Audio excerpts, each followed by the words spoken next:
আগের ইমাম থেকে এই ইমামটা ভালো হয়েছে। আর গলার সুরটা অনেক ভালো, হাদিস কোরআন সব ভালোভাবে বলে, গলার সুরটা অনেক ভালো না। আমারও এই কালকে না গেছিলাম তো এই সময় আমারও ভালো ভালো বোঝা যাচ্ছে। ওনার গলার সুরটা অনেক ভালো।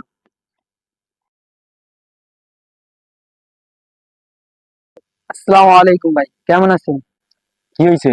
বলো, সমস্যা কি? ভাই আজান দিছে, নামাজ পড়তে চলেন।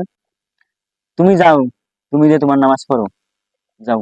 ভাই আপনি কি জানেন না প্রত্যেকটা মুসলমানের উপর 5 ওয়াক্ত নামাজ পড়া ফরজ? জানি তো ভাই, প্রতিটা মুসলমানের উপরই 5 ওয়াক্ত নামাজ পড়ি। আর আমরা তো নামাজ পড়ি 5 ওয়াক্ত।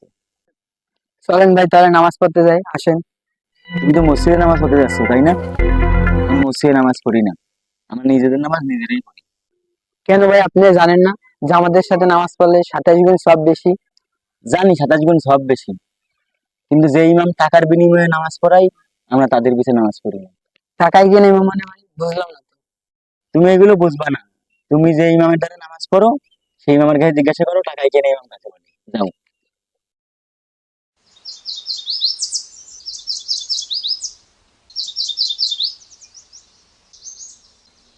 ওই তিন সাহেব ওনার যে জিজ্ঞাসা করি সেই বিষয়টা। চলো ইমাম সাহেব, আপনার সাথে একটু কথা আছে। বলো। ইমাম সাহেব, সেনকার লোকের নামাজের জন্য ডাকছিলাম। সে আমাদের বলে কি টাকায় কেন ইমামের পিছে নামাজ পড়ি না। সে আমাদের কি বোঝাতে চাচ্ছিল? তোমাদের কিছু বোঝা লাগবে না, এরপর যদি ওনার সাথে তোমার দেখা হয় আমার কাছে নিয়ে এসো, যা বলার আমি বলবো আর কি। ঠিক আছে? আসি ভাই, আসসালামু আলাইকুম। ওয়ালাইকুম আসসালাম। ওই ভাইরা না, ইমাম সাহেব ওনাকে ডাকছিল না, অন্য না? চল তো জিজ্ঞেস করি। ভাই, আপনার ইমাম সাহেব ডাকছিল। কেন? কোন ইমাম ডাকছে? আমাদের মসজিদের ইমাম আপনার ডাকছিল। চলো তো দেখি কিসের জন্য ডাকছে।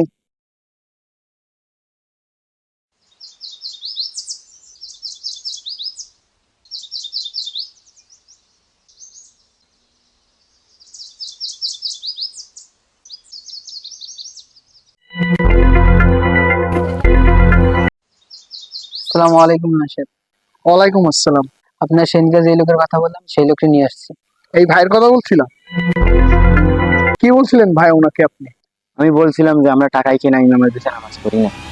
টাকা কিনা ইমাম মানে আপনি কি বুঝাতে চাচ্ছেন? আপনারা তো টাকার বিনিময়ে নামাজ পড়ান, তা আপনাদের পিছনে নামাজ পড়বো কেন? আপনি এগুলো কোথা থেকে শিখছেন? আর আপনাকে কে এসব বলেছে? আমাদের হিজবুত তাওহীদের ইমাম বলছে যে যাহারা ইলম বিক্রি করে তাহাদের পিছনে নামাজ পড়তে নিষেধ করেছে। ও, তাহলে তুমি হিজবুত তাহুদের লোক। তোমাদের যে ইমাম, তার একটু এলেম কালাম কম আছে, সে উল্টা পাল্টা কথাবার্তা বলে। ওমর রাদিয়াল্লাহু তাআলা আনহু ওই যুগে উবাই ইবনে কাহাবকে 7,000 দিরহাম দিয়ে তাকে ইমামতির দায়িত্ব দেওয়ানো হয়েছিল। এরকম অসংখ্য হাদিস আছে। তোমাদের যে ইমাম, সে পশ্চিমাদের কালচার বাংলাদেশে ব্যবহার করতে চায়। পশ্চিমাদের কালচার মানে বুঝলাম না তো। তোমাদের যে ইমাম, সে পশ্চিমাদের কালচার ব্যবহার করে মহিলাদেরকে বেপরদামি করে রাস্তায় নামাই দিচ্ছে। আপনি কি একটুখানি জিনিস বোঝেন না? সে দাঁড়িয়ে রাখা যে হাদিস, সেটাকে জাল হাদিস ব্যাখ্যা করে। তার জ্ঞান কিরকম আপনি বুঝতে পারছেন?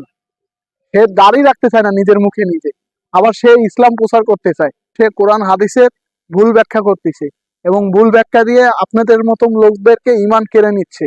আর আপনারা তার কথা মতন চলতেছেন। এরকম চলেন না। আপনারা আল্লাহ এবং আল্লাহ রসুলের পথ অনুসরণ করেন। নামাজের সময় হয়ে গেছে ভাই, আপনিও নামাজে আসেন এবং আপনার সাথে যারা আছে তাদেরকেও নামাজে নিয়ে আসেন। আসেন।